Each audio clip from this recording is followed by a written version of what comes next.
Hello and welcome to Lift and Lengthen. We're talking about our spine here, extension of spine. How often we spend our days looking at a tablet, a phone, a computer, going grocery shopping, or driving a car, always in flexion. So this particular series of exercises is to help lift and lengthen the spine. Let's begin on our belly. Take the hands right below the shoulders. You measure, I take my hands, I lift them up right by the shoulders, and then I place them down. Forehead is going to come down on the ground. Now lift the hands so that they're hovering off of the ground. Hug your shoulder blades together, so much so that you could take a pencil, slide it in between the blades, and you would keep it there by hugging the shoulder blades together. Lift the head so that it starts to hover off the ground. As you inhale, you're going to extend the spine up. So you start to lift the head, the heart, perhaps even lifting a rib or two off of the ground, and then lowering with control. So the name of the game is control. Inhale, lifting up with control. This allows you to feel your body and any cues the body might be sharing with you. For example, if you go too high, you may feel a pinch in your lower back. Lowering back down with control. Now you notice that my toes are tucked. You're welcome to do this with the pedicure down as well. Lifting up, up, and up. You're going to come to your highest extension here. Again, that cue of pencil between the shoulder blades is really crucial here because it activates what's called your rhomboids. Your rhomboids are muscles that connect your shoulder blades into your spine. And when you have very strong rhomboids, it pulls the shoulders on the back. It allows that extension and length of the spine for perfect posture. Lower back down with control. You're going to lift up again, but this time let's extend the arms back behind you. Now feel your fingertips reach towards the heels of your feet. A nice way to really activate the upper arms is to link the thumbs together. Feel the upper arm bones spiral in the rotator cuffs of your shoulders and then curl up a little bit higher here. Take a deep breath in. Exhale, reach the arms out to the side.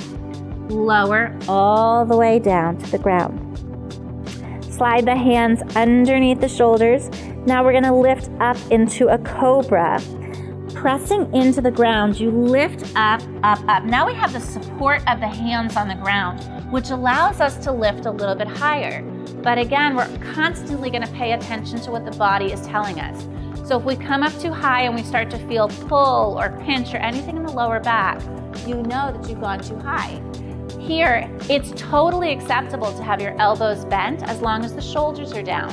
If your arms are extended, if you've got some beautiful extension in your back, you want to make sure that the shoulders are away from the ears. So either with extended arms or bent elbows.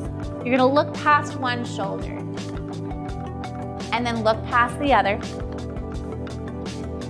Come back into center and now control again, lowering the weight down. You don't want to just plop down because that can really compromise the spine. Feel yourself melt into the earth. Extend the arms out to the side and take one ear down to the ground. This is called reclining Buddha, one of my favorite poses. You're going to slide one hand in. So if you're looking in this direction, the hand that you're looking at is going to come in towards you. Now you roll over the side so that you're laying on your hip. Bend the knee back behind you and either placing this foot and remaining here in this position, which is totally fine, one hand down.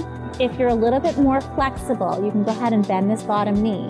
Take the top hand to the ankle and just pull it right in. Take a few deep breaths here, feeling your belly fill up, feeling your ribs fill up with life force energy. Now simultaneously as you're breathing, we're also opening up the other shoulder, allowing the space to feel free so that energy can flow through you without any blockages or resistance. To get out of this pose, we're going to transition. You extend this top leg down, bottom leg really. Top leg comes up and over, gently rolling onto the belly. You control, and then you're going to flip to the other side.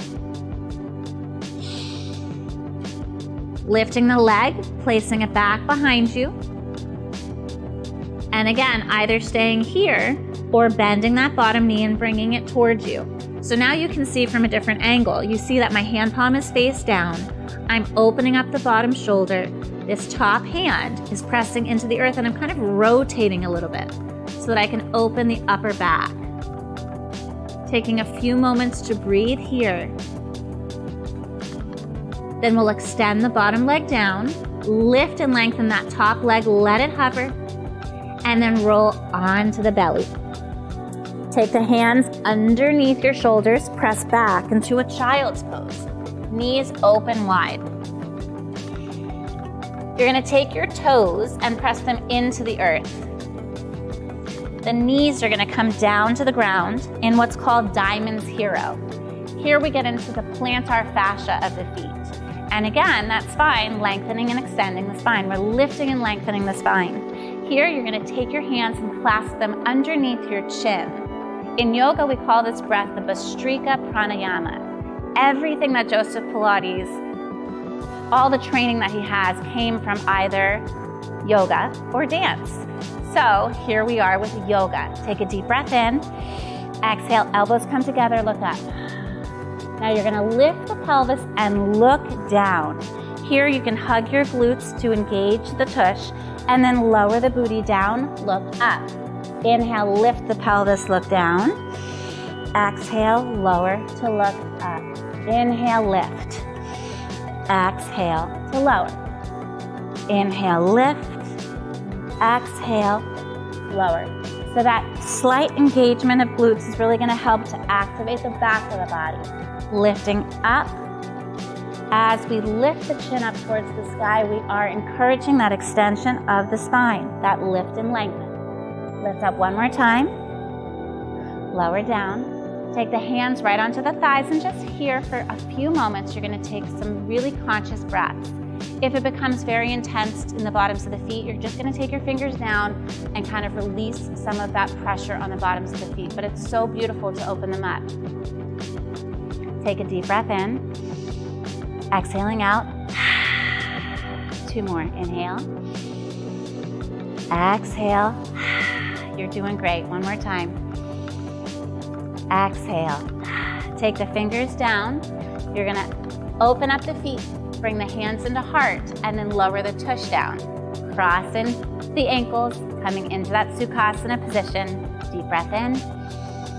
Exhale. Thank you so much. Great job.